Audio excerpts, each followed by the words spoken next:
Welcome everyone. आज यहाँ हम इस वीडियो में बात करने वाले हैं हमारी विल पावर की। क्यों कभी कभी हमारी विल पावर डाउन हो जाती है, इच्छा शक्ति की कमी होती है, हम काम उतने मन और ऊर्जा से नहीं कर पाते। कभी कभी हम फुल ऑफ एनर्जी होते हैं, लेकिन उसका लेवल कैसे मेंटेन करें, इसी को समझने के लिए ये पूरा वीडियो है। अंत तक देखेंगे तो इसके पूरे फ़ायदे आप तक पहुंच पाएंगे, परंतु आपके समय से कीमती कुछ भी नहीं है। आप बाद के लिए इसे सेव भी कर सकते हैं, पर यहाँ एक सजेशन ये है कि इस वीडियो को पूरा और अंत तक देखें। मेरी विल पावर को बूस्ट करने के लिए आप छोटा सा काम ये कर सकते हैं कि सब्सक्राइब बटन को हिट कीजिए, सामने लगे बेल आइकॉन को हिट कीजिए ताकि नेक्स्ट वीडियो नोटिफिकेशन आपको फट से मिल सके। अब बात करते हैं आपकी विल पावर की, कैसे ये काम करती है, कैसे इसे बढ़ा सकते हैं या मेंटेन कर सकते हैं। इसके लिए पहले हमने समझेंगे डिफ़ॉल्ट सेटिंग्स। क्या है डिफ़ॉल्ट सेटिंग? उसके लिए मैं आपको छोटी सी एक रिसर्च बताता हूँ। अपने जीवन में हम वास्तविक चुनौती का सामना तब करते हैं जब हमारी आत्मशक्ति कम होती है, जिसके चलते हम डिफ़ॉल्ट सेटिंग पर चले जाते हैं। स्टैनफोर्ड बिजनेस यूनिवर्सिटी कैलिफोर्निया के शोधकर्ता जोनाथन लेबाब और नेगेव ने के बेन गुरियन यूनिवर्सिटी के लियोरा अवनीम पेसो और शाई डांजिगर ने इसे जांचने की एक रचनात्मक विधि खोज निकाली। उन्होंने इजरायली पैरोल सिस्टम यानी जमानत देने के सिस्टम पर आत्मशक्ति के प्रभाव का अध्ययन किया। शोधकर्ताओं ने 1112 पैरोल बोर्ड सुनवाइयों का विश्लेषण किया, जिनकी जिम्मेदारी 8 जजिस को 10 महीने की अवधि में दी गई, और ये लगभग 40% केस आए थे। काम की गति थका देने वाली थी। न्यायाधीश सवाल जवाब सुन रहे थे और हर अर्जी पर लगभग 6 मिनट का समय लगाते हुए केवल 2 बार थोड़ा रेस्ट लेकर दिन भर में 14 से 35 लोगों के पैरोल पर निर्णय सुना रहे थे। इनमें एक बार चाय नाश्ते और एक बार भोजन का विराम मिलता था। इस विराम के बाद पैरोल के परिणाम आश्चर्यजनक थे। सुबह के चाय नाश्ते के बाद हुई बहसों में 65% मामलों में पैरोल मिलना देखा गया, जबकि दिन के अंत में हुई पैरवी में पैरोल ना के बराबर दी गई। इसका सीधा अर्थ था कि लगातार एक सा काम करने से हुई मानसिक ऊब और थकावट के चलते परिणाम प्रभावित हो रहे थे। ये निर्णय अपराधियों और लोगों के लिए बड़े निर्णय थे, मगर न्यायाधीशों की ऊर्जा जैसे जैसे ख़त्म होती जाती थी, वे डिफ़ॉल्ट निर्णयों की तरफ, अपनी डिफ़ॉल्ट सेटिंग्स की तरफ बढ़ते जाते थे, जो कि पैरोल नहीं देने चाहिए। इस पर ही होते थे और पैरोल की आशा लगाए बैठे कैदियों के लिए अच्छे साबित नहीं होते थे। जब हमारी आत्मशक्ति ख़त्म हो जाती है तो हम डिफ़ॉल्ट सेटिंग की ओर मुड़ जाते हैं। इससे यह प्रश्न उठता है कि आपके दिमाग में कौन कौन सी डिफ़ॉल्ट सेटिंग है। यदि आपकी विल पावर ख़त्म हो जाती है तो क्या आप फ्रूट खाएंगे या चिप्स उठाएंगे? यहाँ डिफ़ॉल्ट सेटिंग को ऐसे समझाया गया है कि जब आप हेल्दी फूड, हेल्थ कॉन्शियस होते हैं, पूरे स्ट्रॉन्गली एनर्जी से भरे होते हैं, तो आप नेचुरल हेल्दी फूड खाना प्रेफर करेंगे। लेकिन जैसे ही आप डाउन मूड में होते हैं, मूड अच्छा नहीं है, feeling down, will power down है, आप ऑटोमेटिकली, जिसे डिफ़ॉल्ट सेटिंग कहा गया है, अपने उस पुराने खाने की तरफ चले जाते हैं जिससे आप बड़ी स्ट्रॉन्गली खुद को अलग कर पाए थे। आत्मशक्ति को दिन भर में समय दें। आपकी आत्मशक्ति को रिचार्ज होने के लिए दिन भर में कुछ समय चाहिए होता है। इस पॉइंट को ज़रूर अपने ध्यान में रखें। इसे आगे एक्सप्लेन करके मैं आपको बताता हूँ। हमारी आत्मशक्ति इसलिए ख़त्म नहीं होती कि हम इसके बारे में बहुत सोचते हैं, बल्कि इसलिए ख़त्म होती है क्योंकि हम इसके बारे में ज़्यादा सोचते ही नहीं हैं।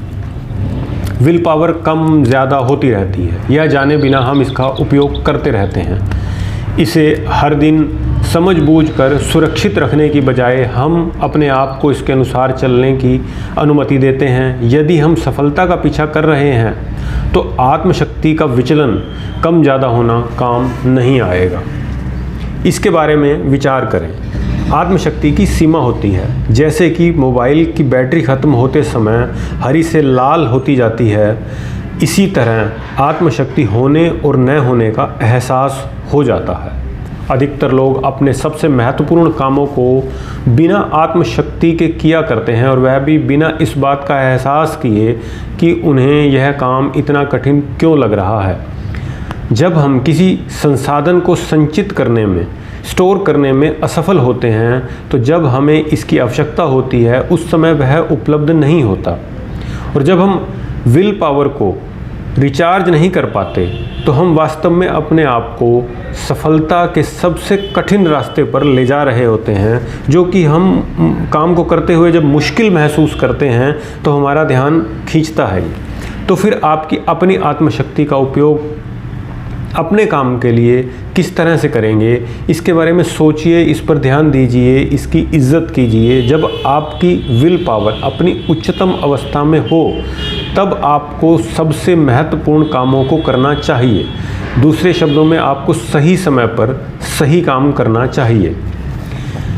आपको एक छोटी सी लिस्ट बताता हूं जिसको आप नोट डाउन कर सकते हैं। आपकी आत्मशक्ति को कौन कौन सी बातें हैं जो घटा देती हैं, आपकी विल पावर को कौन से ऐसे पॉइंट हैं जो घटा देते हैं।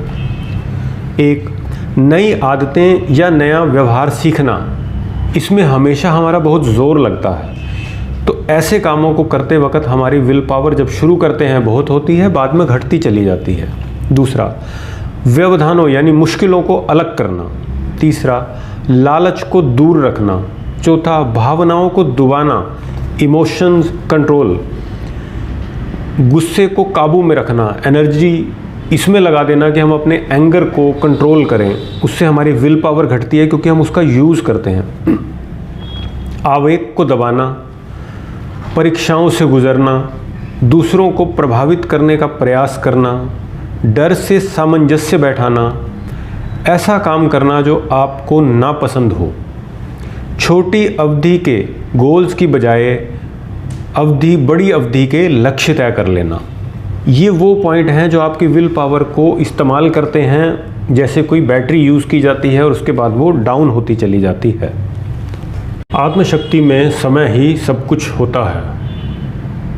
हमें आत्मशक्ति की, विल पावर की संपूर्णता में आवश्यकता होती है ताकि हम सुनिश्चित कर सकें कि जिस समय हमें इसकी सबसे ज़्यादा ज़रूरत हो यह हमारे पास उपलब्ध हो। हमारे सबसे महत्वपूर्ण काम आत्मशक्ति, विल पावर की कमी की वजह से अधूरे न रह जाएं।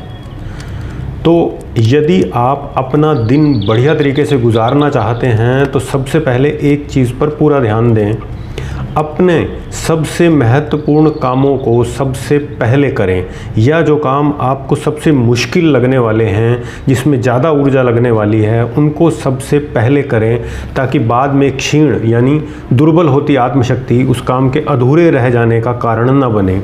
वीडियो के अंत में मैं आपको 3 मेन पॉइंट दे रहा हूं और इस वीडियो को कंक्लूड कर रहा हूं, जिससे आपको पूरी बात को समझने में काफ़ी सहायता मिलेगी।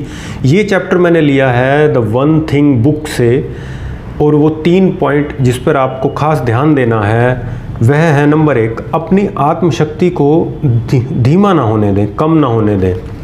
जैसे किसी भी दिन आपके पास जो विल पावर है उसकी एक लिमिटेड अमाउंट ही होती है, तो निर्णय लें कि सबसे पहले महत्वपूर्ण काम कौन सा करना है और उसी काम के लिए इसे स्टोर करें या इसका यूज़ वहीं करें ताकि आप सबसे पहले अपना इम्पोर्टेंट टास्क कंप्लीट कर सकें। दूसरा पॉइंट, अपनी आत्मशक्ति के ईंधन पर नज़र रखें। ये इसके लिए बहुत ज़रूरी चीज़ है। पूरी विल पावर के लिए ईंधन यानी ऊर्जा बहुत ज़रूरी चीज़ है। आपका दिमाग ऊर्जा की कमी महसूस कर रहा है, इसके चलते बेवजह के समझौते न करें कि जो काम आप नहीं करना चाहते, जिसे आप आलस कह लीजिए या डाउन फील कह लीजिए, इसके कारण से उन कामों से समझौता ना करें और अपना समय और ऊर्जा बची हुई उधर ना खर्च करें।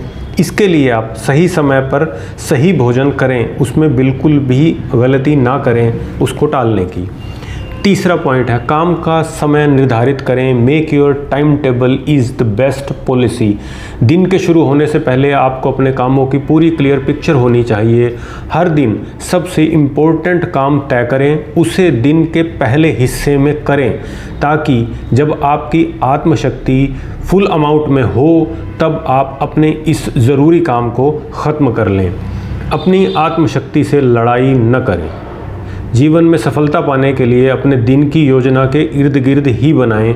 आत्मशक्ति भले ही अंतर्मन की आवाज़ बनकर ना आए, मगर जब यह बहुत मात्रा में हो उस समय अपने इम्पोर्टेंट गोल के कामों को ज़रूर कर लें। जो सफलता चाहिए उसमें आपकी विल पावर एक अच्छा रोल प्ले कर सके। उम्मीद है अगर ये वीडियो आपको काम का लगा है तो और किसके काम का हो सकता है उससे प्लीज़ शेयर करें, इससे लाइक करें और कमेंट में ज़रूर शेयर करें कि दिन का ऐसा कौन सा समय है जिसमें आपको अपनी ऊर्जा कम होती दिखाई देती है, ताकि अगले वीडियो में हम और बात कर सकें अपनी विल पावर को एक स्ट्रॉन्ग लेवल पर मेंटेन करके रखने की। पूरा वीडियो सुनने के लिए दिल से thank you. Like, share, comment, subscribe.